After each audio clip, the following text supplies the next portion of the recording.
Donc question qui est liée finalement, puisque nous souhaitons donc, en lien avec le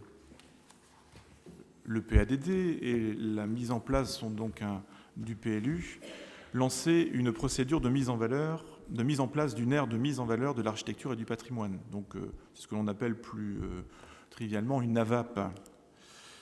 Donc, la loi dite Grenelle II du 12 juillet 2010, portant engagement national pour l'environnement, donc c'est la loi Aîné, prévoit dans son article 28 la transformation des zones de protection du patrimoine architectural, urbain et paysager, ce qu'on appelait autrefois les ZPPAUP, qui ont disparu puisqu'on les appelle à présent donc des aires de mise en valeur de l'architecture et du patrimoine. Et donc la ville d'Avranches souhaite mettre à l'étude la création d'une aire de mise en valeur de l'architecture et du patrimoine, donc une AVAP, sur le territoire de la commune. Un périmètre provisoire d'étude serait le centre-ville ancien. Donc, ce qu'on entend par centre-ville ancien, qui a été examiné dans le cadre de la commission du PLU, c'est le centre-ville inclus au sein de ces boulevards. Donc boulevard Foch, boulevard Joseph Marinier, boulevard des Abrinquates, puis ensuite boulevard Amiral Gaucher pour rejoindre ensuite la place Pattonne. Donc les objectifs, ils sont simples, ainsi que les motifs. Donc Avranches présente un patrimoine architectural urbain et paysager d'une grande richesse. Nous avons plusieurs monuments historiques sur la commune. Et c'est pour cette raison qu'un tel dispositif nécessite d'être mis en place sur le territoire communal pour la préservation et la mise en valeur de ces monuments. Une observation aussi toute simple, c'est qu'aujourd'hui, nous sommes soumis à une réglementation, standard, qui est celle du rayon des 500 mètres autour des monuments historiques, ce qui génère bien souvent des situations un peu absurdes où l'on se retrouve à faire imposer une réglementation tout simplement parce que le monument auquel on souhaite toucher est dans ce rayon des 500 mètres, alors qu'il n'y a absolument pas de covisibilité ni d'impact véritable sur le caractère patrimonial de la ville. Donc l'objectif de la création de la VAP est de maintenir sur le territoire communal d'Avranches un cadre réglementaire visant tout à la fois à la valorisation du patrimoine et à la prise en compte du développement durable, dans le respect des nouvelles dispositions législatives. Donc l'AVAP, c'est une servitude d'utilité publique qui sera annexée au plan local d'urbanisme. Et l'intérêt d'une AVAP à Avranches est de permettre à la commune soucieuse de protéger et de mettre en valeur son patrimoine de continuer à avoir un rôle actif dans la gestion de ce patrimoine, conjointement avec l'État et ses services. Et là, en l'occurrence, avec le service des monuments historiques à la Direction régionale des affaires culturelles et aussi au service de l'architecte des bâtiments de France. Donc la VAP a pour principe de s'étendre sur un périmètre qui se substitue au périmètre des 500 mètres des monuments historiques, c'est ce que je rappelais à l'instant, en prenant compte l'intérêt et les spécificités des lieux. Elle contient un règlement adapté à chaque situation rencontrée. Donc situation donc, qui est explicite, connue, partagée et pérenne, et non plus énoncée de manière arbitraire par l'architecte des bâtiments de France, au cas par cas, comme c'est le cas dans les abords des monuments. Donc finalement, c'est un outil réglementaire qui s'attache au patrimoine, mais en offrant une certaine souplesse, finalement en travaillant quasiment à la parcelle, monument par monument, de façon à éviter ces situations parfois un peu absurdes auxquelles nous sommes confrontés. Donc l'élaboration de ce projet de mise en valeur des règles de l'AVAP entre la commune d'Avranches et l'État sont assurées par la mise en place d'une instance consultative, donc la commission locale de l'AVAP, qui est présidée par le maire. Donc elle comprend des élus, la Direction régionale des affaires culturelles, donc la DRAC, la Direction régionale de l'environnement et de l'aménagement et du logement, donc la DREAL, des personnes qualifiées au titre de la protection du patrimoine et au titre des intérêts économiques concernés. Donc cette commission pourra également être saisie en cas de divergence ou de recours contre l'avis de l'architecte des bâtiments de France. Donc, suite à l'avis favorable du comité de pilotage du PLU du 10 septembre dernier, il est donc proposé au conseil municipal de mettre à l'étude la création d'une AVAP sur les territoires communaux d'Avranches, de constituer la commission locale de l'AVAP chargée du suivi de cette étude. Donc cette commission comprend donc 5 élus, donc le maire qui est président de la commission locale, de M. Drolour, de M. Carreau, de Mme Payen, de Mme de Rostelan et Mme Leroy. L'idée, c'est de reprendre les élus qui composent la commission PLU et de les placer comme principaux acteurs au sein de cette commission, de façon à garantir la cohésion entre le PLU et la VAP.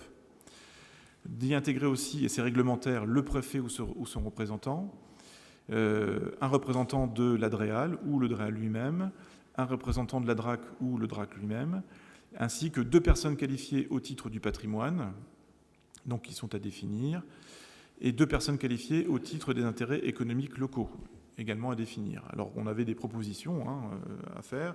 Donc, concernant l'aspect patrimonial, pour les 2 personnes qualifiées, nous pensions à l'association récemment créée des Amis du Musée d'Art et d'Histoire, et puis, bien évidemment, à la Société d'archéologie d'Avranches, qui est également tout à fait dans son rôle ici. Concernant les personnes qualifiées au titre des intérêts économiques, ce serait à définir, mais il pourrait y avoir un représentant de la Chambre de commerce et d'industrie, un représentant de la Chambre des métiers, ou bien un représentant de la Chambre d'agriculture. Dans cette délibération, il conviendrait aussi d'autoriser le maire à lancer la procédure de mise en place de l'AVAP, d'organiser la concertation publique selon les modalités suivantes, modalités qui, là encore, sont réglementaires. Donc, il s'agit de mettre à la disposition dans la commune un registre pour l'expression des habitants, accompagné des notes explicatives, des documents d'études validés par la mairie et la commission locale de l'AVAP. D'organiser des réunions publiques, donc qui pourront être concomitantes à celles du PLU. Avoir aussi un affichage d'une exposition publique, c'est-à-dire que le résultat de cette enquête sur le patrimoine urbain et paysager de la ville pourrait donner lieu à une exposition qui pourrait être présentée au musée d'art et d'histoire, à l'office de tourisme ou au scriptorial, pourquoi pas, tout est envisageable. Et éventuellement une exposition qui tournerait dans les écoles, dans tous les endroits où cette pédagogie autour de la ville pourrait se faire. Il faudra également prévoir des différentes communications dans la presse, donc presse locale bien évidemment, mais aussi dans le bulletin municipal Avranches Magazine. Il faudrait aussi organiser des appels à contributions écrites qui pourraient être réalisés par toute association locale désireuse de porter à la connaissance de la mairie des propositions d'intérêt général. Il conviendrait aussi de charger le maire de faire procéder aux publications réglementaires de l'acte de mise à l'étude, de charger le maire de recruter le prestataire de l'étude de l'AVAP après mise en concurrence en application du Code des marchés publics par une procédure adaptée, de solliciter les demandes de subventions pour la réalisation de l'étude auprès de la Direction régionale des affaires culturelles de Basse-Normandie, donc la DRAC, et d'autoriser le maire à signer toute pièce relative à ce dossier. Donc voilà énoncé les différents points de cette question numéro 3. Y a-t-il des questions, des remarques, des précisions que vous souhaiteriez obtenir ?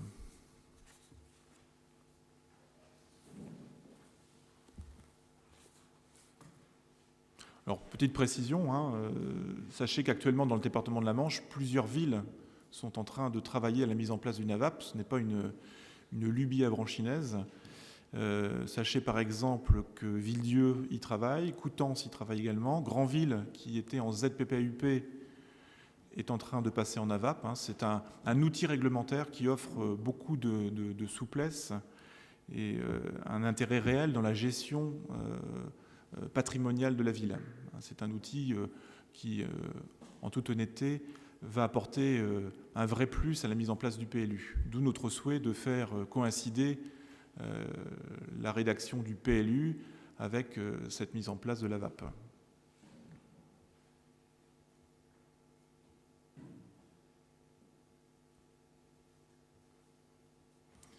Monsieur Morazin. Oui, cette étude et le prestataire entraîneront un coût financier qui sera déjà étudié, je suppose, un petit peu.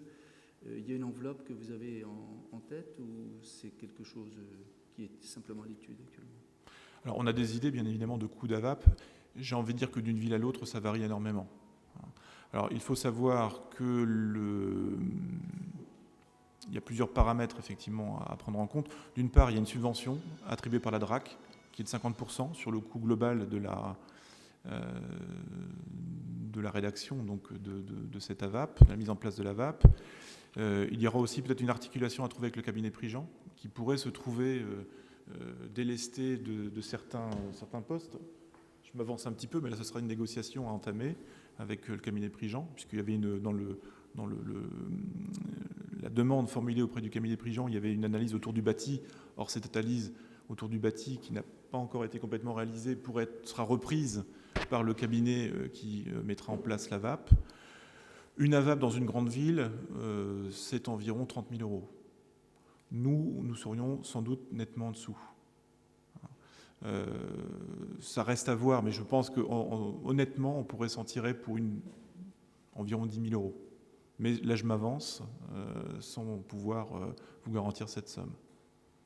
Ça reste à voir de toute façon. Il faudra examiner les propositions qui seront faites par les différents cabinets.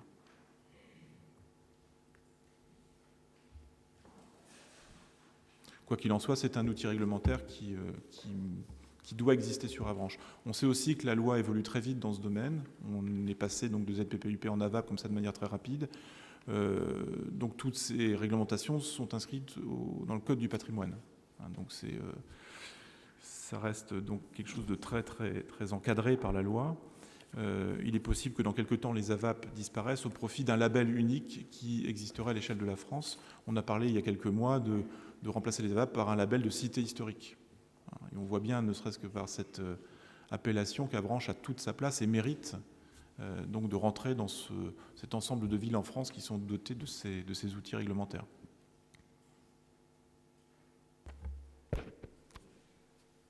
Madame Leroy.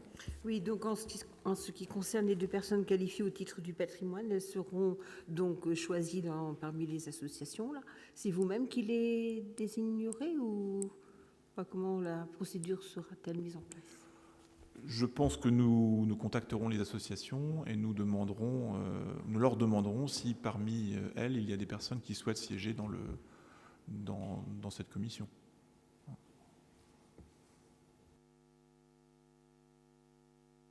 Bien évidemment, si vous voyez d'autres associations qui œuvrent dans le champ du patrimoine à l'échelle de notre commune, vos propositions sont tout à fait bienvenues. Donc s'il n'y a pas d'autres remarques, je vais mettre au vote cette question numéro 3. Qui est contre? Qui s'abstient? Donc, à l'unanimité, nous allons pouvoir lancer la procédure de mise en place d'une aire de mise en valeur de l'architecture et du patrimoine à l'échelle de notre territoire communal.